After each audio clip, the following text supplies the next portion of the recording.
Hello बच्चों, let's see this question is two rectangular blocks having identical dimension can be arranged either in configuration 1 or in configuration 2.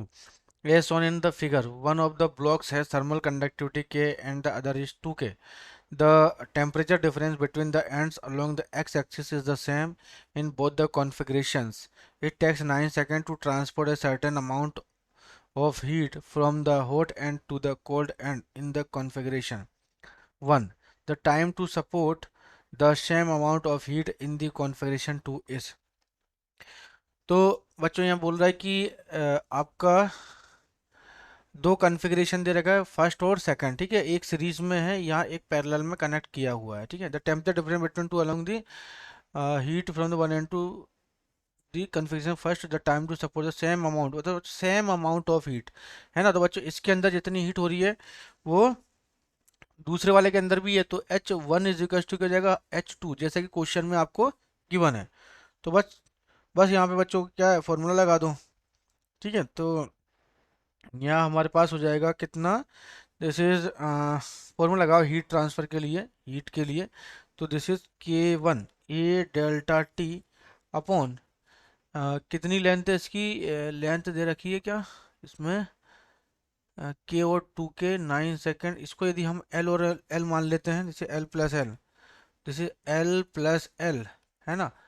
और कितने time में, जैसे T1 time में, और ये हो जाएगा जैसे K2, इसका एरिया कितना हो जाएगा दूसरे का, जैसे ए प्लस ए डेल्टा टी, है ना, अपॉन कितना हो जाएगा जैसे एल, है ना। ये पूरा यहाँ से यहाँ तक क्या हो जाएगा जैसे एल, और ये 2L, और कितने टाइम में, दिस इज T2 टाइम में, ठीक है। तो बच्चों यहाँ से मेरे पास जो T2 की वैल्यू जो कटे उसे काट दीजिए, तो ये टू ए से ए कट जाएगा, L2L, ये तो ये मेरे पास वैल्यू बचेगी T2 is to, this is K1 upon K2, T2 is to हो जाएगा K1 upon K2, delta T से डेल्टा टी कैंसिल आउट हो गया, 2L से ये सब कैंसिल आउट हो जाएगा, तो ये हो जाएगा हमारे पास T1/4, ठीक है। तो T2 इज टू हो जाएगा हमारे पास K1 upon K2 into T1/4। यदि यहाँ पे यदि बच्चों कॉन्फ़िगरेशन फर्स्ट है, कॉन्फ़िगरेशन फर्स्ट, तो इस कॉन्फ़िगरेशन फर्स्ट के अंदर यदि मैं ये K1 की वैल्यू निकालूं, ठीक है, कितनी K1 की वैल्यू निकालूं, तो ये हो जाएगा आपका, पहले तो इसके लिए दिखाओ, जैसे एल लेंथ का और एल लेंथ का ना, दोनों बता ही रखा मैंने। तो हो जाएगा L plus L by K1 configuration is equal to, इसको क्या लिख सकता हूँ मैं, ये L by K plus L by two K, है ना। एल प्लस एल बाय के और एल बाय टू के, क्योंकि ये दोनों किस में कनेक्ट किया हुआ है, सीरीज में। तो यहाँ से एल एल जो एल है 2L, तो यहाँ से ये तो जो है आपका K1 की वैल्यू क्या आ जाएगी, दिस इज 4K/3, है ना, K1, क्योंकि यहाँ से आप सोल्व आउट करोगे तो this is 2L/K1 is equal to, हो जाएगा एल को मान लो 1/K प्लस 1/2K, है ना। तो एल से एल कैंसिल, तो 1K1 is equal to 4K/3। इसी तरह से इसके लिए चेक करो, दूसरे वाले के लिए, दूसरे वाले के लिए हो जाएगा दिस इज K2 इंटू, इसमें एरिया देखो ए प्लस ए